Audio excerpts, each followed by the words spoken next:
everyone. My name is Tim Neal. I work at the Tuck School of Business at Dartmouth College. Dartmouth is located in Hanover, New Hampshire in the United States, about 2 hours west of Boston.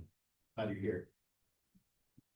Hi everyone, I'm Selina. I'm the Associate Director of Recruitment for the MBA programs at WHU, which is the School of Management. We are based in Düsseldorf in Germany, west of Germany, and yeah, need to talk to you today.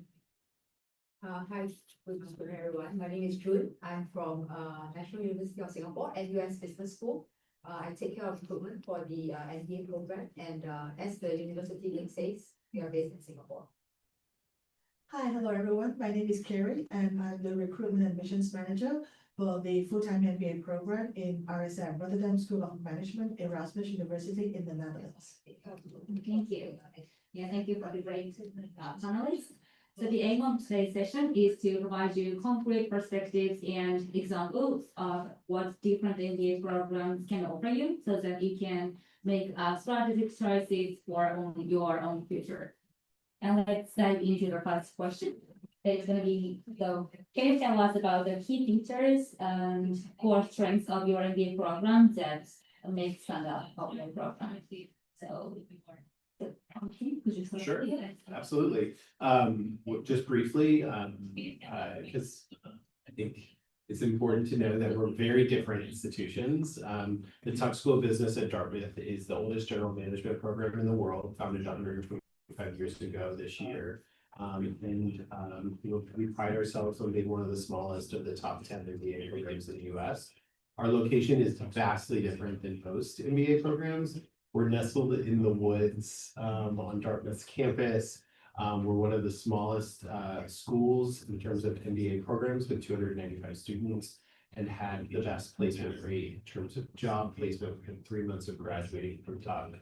I would encourage you to do your own research, however, because I think that steering too closely to Reddit and other online channels can maybe provide some misinformation. And one of the best ways to get to know any one of our campuses is to learn about their experience from current students. And I'll just put a plug in that you don't need to schedule a call or send an email to every single one of the students, but rather doing some research just simply online. Our websites highlight a lot of the different alumni and current students, but also doing a reverse engineer on LinkedIn to see where were students before they started at our programs, what are they doing during the program, what are they doing after the program, and getting a lot of that your own research done before you're actually scheduling a call with someone. I don't think you really need to have 10 calls scheduled, but really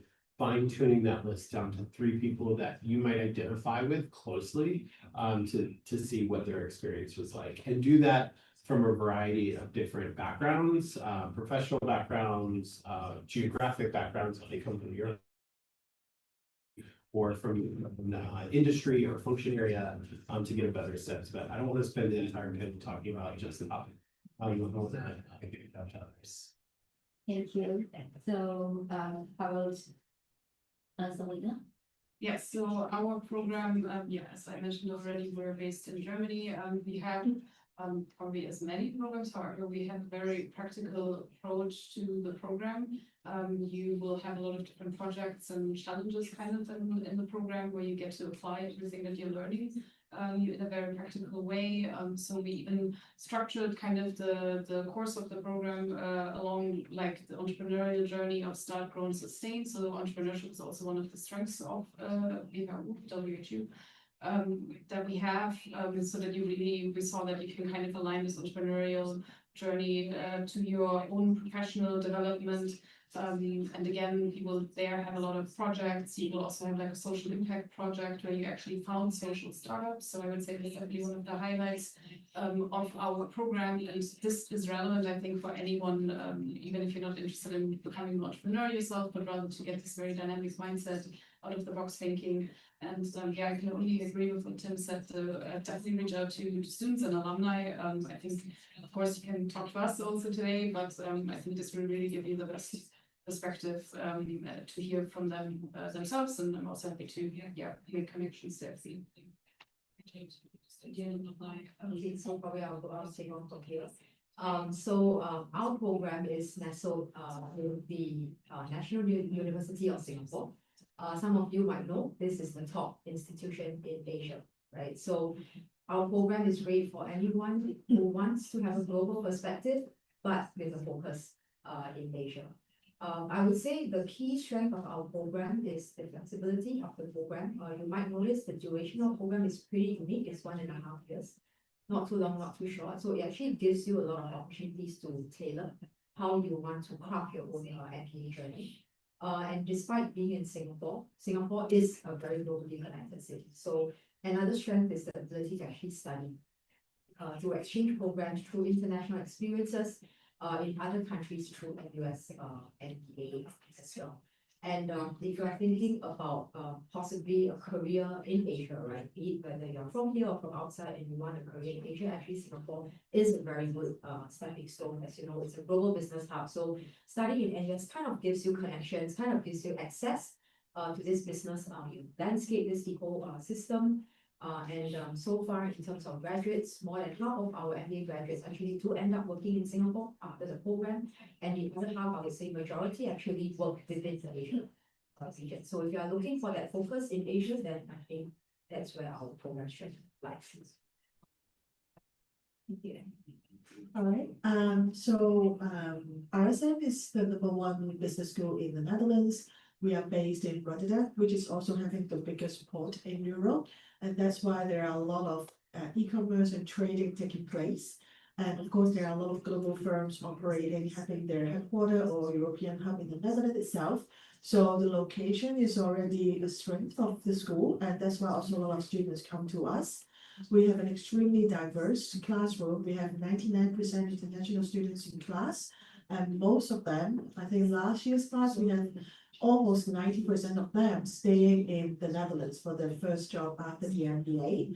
And part of the reason is because of the strong economy and the very expat and English-friendly people there. And of course, the orientation visa for 1 year that allowing students after the MBA to stay in the Netherlands to work for any companies that they want also is a big plus. We also have a huge alumni base. So we have over 45,000 global alumni. Of course, many of them are in Europe, but some of them are also based in some of the countries. We also have a strong community in Japan because some of our Japanese alumni who are company sponsored, they do come back and work here and continue to become a chief, for example. And that's why if you are looking at maybe working in Europe, especially in Western Europe, like in the Netherlands or back to Asia, we also have a lot of alumni that can help you to expand your network. Yeah, thank you. We have 4 different schools from different regions. So it's great opportunity for you to gain insight from each unique offerings. So with that program, what competitive advantage do graduates gain compared to professionals without an MBA? So Tim, could you answer this? Sure. I think there's a lot of different ways to gain an MBA in 2025. You can do it from your device in your pocket or computer. You can do it in person. And I think that every single person has to go through that reflection period of determining what type of MBA program is going to be valuable to their long-term success in starting businesses or becoming C-suite execs or gaining business leadership acumen. But I think one of the things that we're consistently asked by prospective students is, what's the value of this? It's incredibly expensive. And often schools don't charge differently based on the mode in which they teach you. So why should I invest all this time and energy for Tuck, a 2-year in-person program? And I think it really comes down to 2 central themes. One, what I've already mentioned, the business acumen, the courses that you'll be taking, the environment of being able to fail without the repercussions of failing in a general working environment, right? being able to gain the perspectives of your classmates. We're 50-50 gender parity. 15% of the class are first generation college graduates. We're a third international students. It is truly a place where you can test the waters with someone who is a consultant here in Tokyo or working in fintech versus someone working in the agricultural industry in Lima, Peru. So that environment allows you to consistently test and challenge what you are comfortable with from your past work experience. It's a chance to also reinvent yourself, to pivot, to change function areas, to change industries, to change geographies, right? For a lot of students coming to the United States, education's a resource that opens doors in staying in the United States or in going elsewhere in the world. And then finally, I think it's the network. This is an overused term, but really getting at the heart of when you're asking us in that room or when you're doing your research online, figuring out what that network means. So put it to the test. Reach out to our students, contrary to the advice I gave just a moment ago, put it to the test in the sense of who's both going to be most responsive as a prospective student versus as an admitted student. When you're collecting your research and doing your data and you want to get those personal questions answered and they're not reaching out to you. So what does that type of environment look like when you are not fully invested yet as an applicant or not fully invested yet because you've not been admitted to that institution?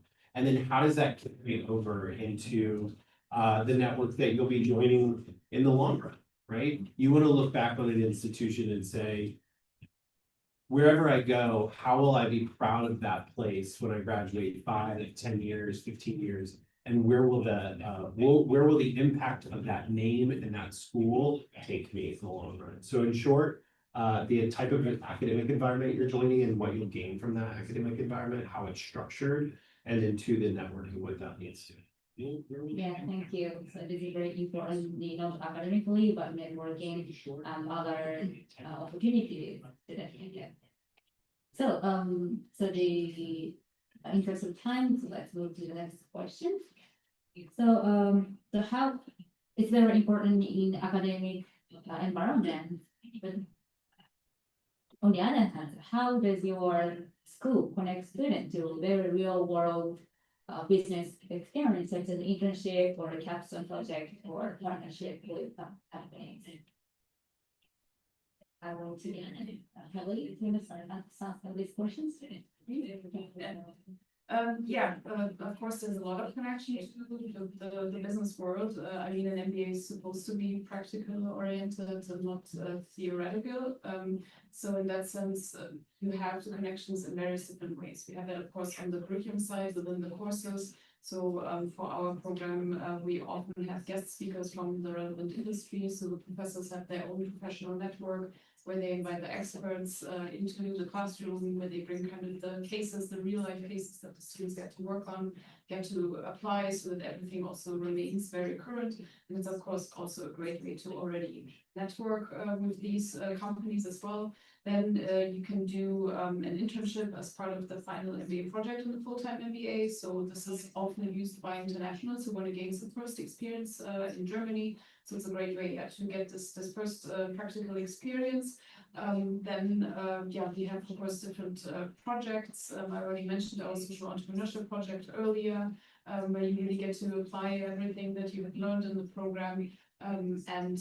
We of course also have a large set of partner companies in that sense. So also companies that very frequently recruit our students either for those internships as part of the final project or also post MBA. For example, one of the companies that's based out of Düsseldorf is Henkel, the FMCG company. And this is where every year students will do an internship, for example, and they also hire full-time positions. So yeah, these are some of the ways how the students get to connect to the real world buildings. Yeah, thank you. So Sarina mentioned about the internship. So with related to that, what career services do you provide to help MBA students achieve their professional goals? So let's hear from June. Okay, so I believe most of my colleagues here the career services it's a I would say pretty core part of your business school journey. So here at NUS, we do have a career service office that supports all our students from undergraduate all the way to postgraduate. So of course there are I would say our career services, they are split into two arms. There is a outreach arm and there's an advisory arm. So the outreach arm, they are responsible for reaching out to corporates, basically to share about our graduates or students to potential employers, get them to come to school, host talks and workshops for you to get to know more about industries and what those industries specifically they are looking for.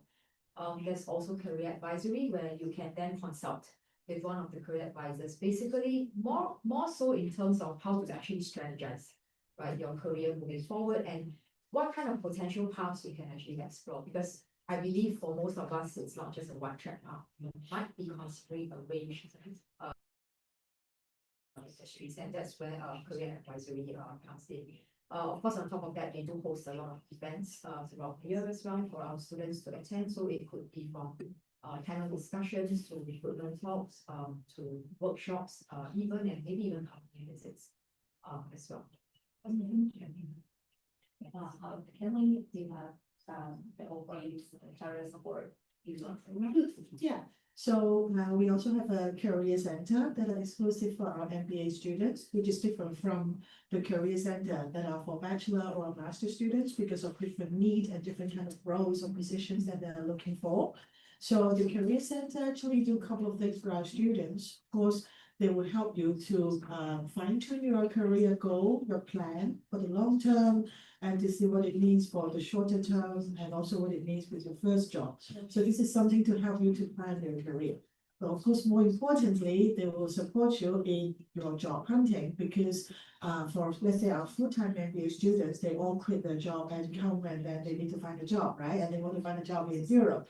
So they do several things. First of all, they help you to be able to show who you are to employers. For example, the LinkedIn profile, your CV, interview training, how do you actually present yourself that is suitable in the global business environment in the Netherlands, which can be maybe different from maybe the culture that students are from.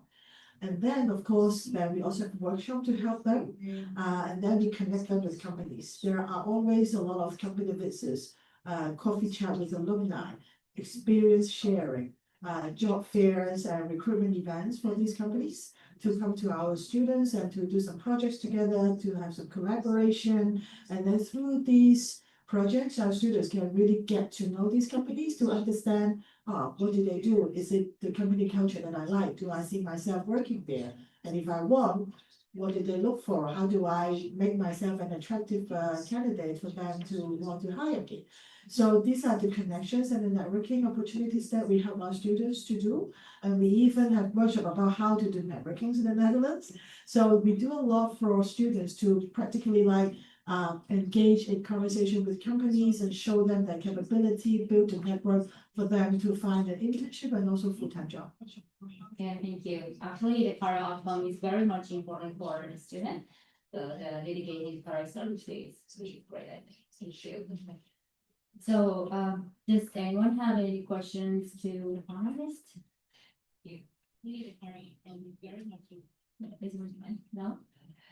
So, as for the time, interest of time, we will wrap up today's session. Could each of you give us the tips or comment to whom applying to MBA or considering MBA? Simply just keep an open mind. You all are at various points in your research journey. It is very easy to get wrapped up into looking at our class profiles and saying, I don't have those test scores, or I'm too old for a program, or I don't have enough work experience. And you're doing the admissions before we're allowed to actually evaluate you yourself, right? So keep an open mind to the different types of programs that exist out there. the different types of formats, whether it be online, hybrid, in person. Just keep a flexible open mind to the variety of MBA programs. And if the school doesn't invite you, that says far more about a school than it does about you. So just remember you got this. Yeah, I would also say today is a great opportunity for you to compare these very different schools and different locations with different kinds of programs. You're already doing a great first step, I would say, to inform yourselves, and then just maybe also give yourself a little bit of time after the fair to reflect and see what you want to explore further, and then take advantage of any offerings that any of our schools may have with, like what Tim already mentioned, reaching out to students, alumni. At our school, for example, we also offer virtual visits where you can join classes and so on, and then also see, okay, what school am I looking for, and is it a mutual fit? And this is also really an important part of our admissions process. Of course, it's great if on paper you are the perfect student for us, but at the same time, our program, our school needs to suit you and what you're looking for. Yeah, so definitely take your time and don't rush it. Thank you. And that's really, so I think it's just very much the same. I think, yeah, I do agree there are a lot of things, a lot of programs out there, but it's always come down to fit, right? Where you feel the best, that you can actually excel. So my advice is, other than talking to us, talk to students, to alumni, every one of them have their own personal experience, right, in the program. So talk to them, engage, and find out more about their experiences, and I'm pretty sure from them you will also learn a lot of tips as well. Thank you, Kelly. Yeah, they have spoken everything I want to say already. But I would say, also talk to your family and your friends, because they will be very important supporting network to you, especially if you're going away.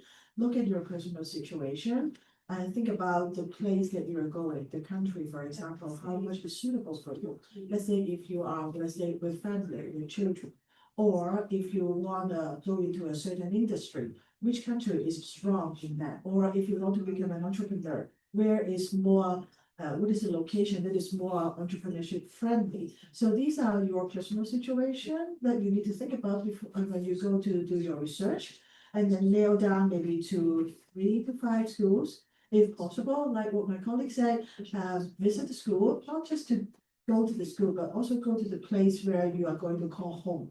Because you're going to not just study there, you will live there, you may actually work there, you will stay more than or longer than you thought you would be. So I think finding a place that you feel comfortable, you see yourself being there is really important. So if possible, then go to the city and then explore and then see yourself. Yeah, thank you very much. So you all mentioned about the research and not only website, but also the visit the program, the class visit, and so on. Yeah, thank you very much for the great insight, and I hope you enjoyed, and also this going to be help for your MBA career journey. I encourage you to take action to either research program or prepare for application. Thank you very much. And we admissions, and I will be there for you to more further conversation and then consulting. Thank you. Thank you.